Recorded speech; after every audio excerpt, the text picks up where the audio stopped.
Hello everyone, my name is Stanley St. Rose, and today we're going to be talking about Cannery Row, written by John Steinbeck. Now, before I go into the summary analysis of this work, please remember to leave a like, subscribe, and or comment so that the channel can continue to grow. Cannery Row really gives us a look what life was like during the Great Depression. The setting of this work is in Monterey, California. And John Steinbeck, the way he writes this book, you kind of have to be in Monterey, California to experience this. The life that the people in Cannery Row live, it's not portrayed as something you can live anywhere else. So you'd have to live there. You'd have to be part of this community to live this type of life. It really doesn't speak to your direct life. But there's a lot of life lessons within Cannery Row and just things that you can learn about your own personal development within Cannery Row, which make it very significant. And it also speaks about the Great Depression and what was happening in this setting, in this location, within this time period, and to these characters, just, the characters. In this work, we meet Mac and the boys. Mac is just charming individual. He's living in poverty along with his boys. They're all living in poverty and they're all about scheming and mischief and just surviving. They know how to get their alcohol, they know how to get their food. They work this deal out with this grocery store owner, this Lee Chong individual who is all about his money. And he's a Chinese man who's all about the bottom line, making his money. He has a good heart, but profits is what he focuses on. So the book really gives us an account of this community and what goes on in this community.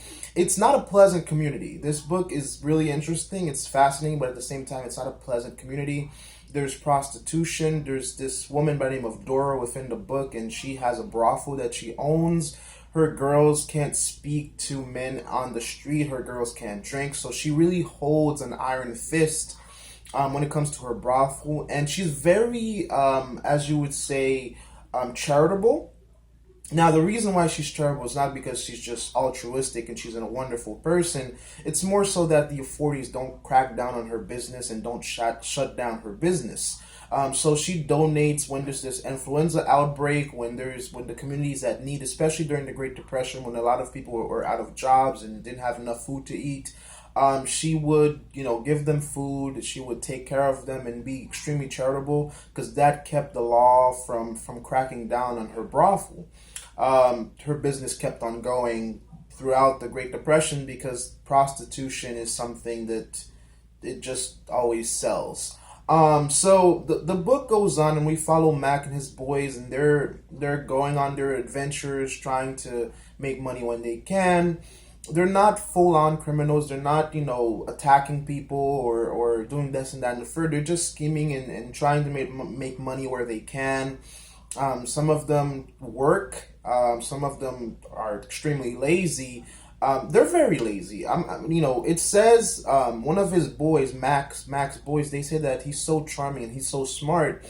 He's so clever that he could be the president of the United States, but Mac is just, he's not about anything that doesn't have fun in it. So they're all about fun, having a good time, hanging out with each other. Even though the country is in a dire state, it's during the Great Depression, they're all about having their fun, having a great time. They're not living a fancy or rich life, but they're doing their best that they can. They live in a fish meat shack. They live in a shack, basically, that they kind of rent out from Lee Chong.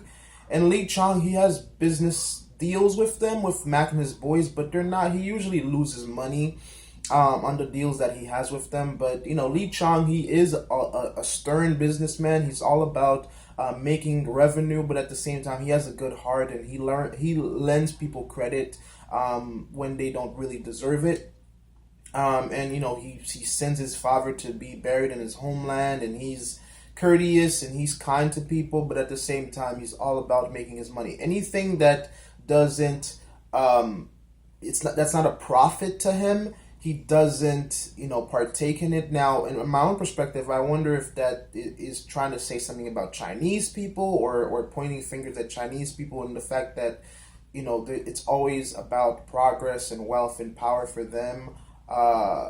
That could be something there, but I don't know if there's enough evidence to prove that, because Lee Chung is also kind and courteous, and he lends credit to people that don't deserve it. So that can be debated. So what goes on within the book is that there is this character by the name of Doc. Doc is kind of a womanizer. He's not an angel, but he's a good guy, and people in the community try to make him feel good throughout the novel, or they throw parties for him. Mac and the boys, they throw a party for him, and they trash his place, which is, when you're trying to cheer up somebody or make somebody happy, that's not really what you do. But the first party that they have for him, they trash his home, they trash his place. He's a scientist. He gathers up frog specimens and things like that. He's kind to people. And they try to cheer him up. They try to for this party, and they just destroy his house, because everybody, when people have wild parties, especially during the time of Great Depression, everybody just wanted something to do or something fun to do and not focus on their problems. They just trashed his house the first time, and then they had another party.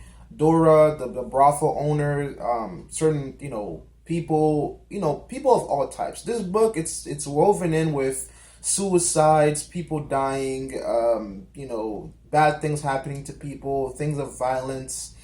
It's a poor community. There's richer sections of this community, but for the most part, we focus on Mac and the boys, and they're living in a shack. There's people who don't have homes, people who are living just by a thread.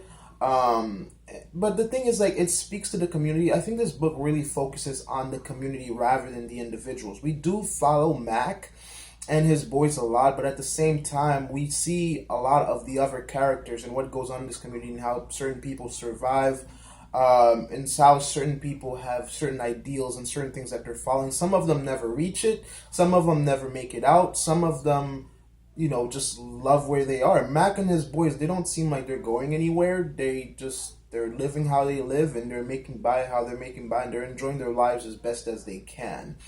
In the novel, pretty much ends with the boys, Mac and the boys, because Doc is really kind to them. He's really in of a way close to them, so they always try to throw him a party. The first time was horrible. The second time, they're more careful.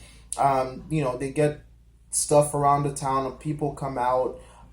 They throw a party for Doc, and then the party happens, and then the novel pretty much ends with Doc cleaning up his house after this party. So it's an interesting community. It's not all sunshines and rainbows. There's a lot of poverty, prostitution, violent crimes, and things like that taking place. But at the same time, this novel really just gives you a glimpse of a community of people that are doing the best that they can during the Great Depression, the prosperity that happened after the Great Depression, and after all of that bad time in America. It doesn't really seem to come into this community, but they're making the best that they can within it, and what they're going through. So a really interesting book, not that long. It's a good read, and it's something I would suggest reading if you just want to learn about these individuals and what they go through. People who live in poverty, they're resilient. And it says a lot about life and what it takes to survive in terms of deeper meaning, in terms of analysis, in terms of what you can take from this for your own personal life. I think it says, these individuals, they are in poverty. Some of them are not so smart. Mac is this charming individual that could get anybody to follow him, that could pretty much get any deal done because he's so charming and so welcoming. And I think that's a character that a lot of people are used to. I'm pretty sure you've met a person that, when they start talking, when you start communicating and socializing with other people, they just pretty much suck all of the gravity in the room, and all the attention, just goes towards them. And Mac is that individual. He leads. He's a leader. He's not a bad person. They're not bad people. It's just they have to do certain things they're kind of gray to survive, right? In a gray spot area to survive. The brothel, Dora and the brothel, she's this big woman that is, that has an iron fist. She's about, she takes care of the community. Again, she does take care of the community. She takes care of her girls, but at the same time, she's not really doing it for the community. She's keeping it so she can keep her business. So it's a really interesting community, really interesting characters. But in the end, I think it's this look on poverty. It's this look on a part of the world that goes through a tough time during a difficult time in U.S. history, but at the same time they find ways to cheer each other on, be happy, celebrate one another, be kind to one another. But at the same time, they're surrounded by horrific scenes and horrific things happening, such as, again, suicide and people getting arrested, people getting killed and all that kind of stuff. So there's a lot here. It's a lot to take in, but it can touch certain people around the world that live in communities that face poor times like this. So that's my take on this book by John Steinbeck. That's my perspective on it. Please remember to leave a like, subscribe, and or comment, and I'll see you guys in my next video.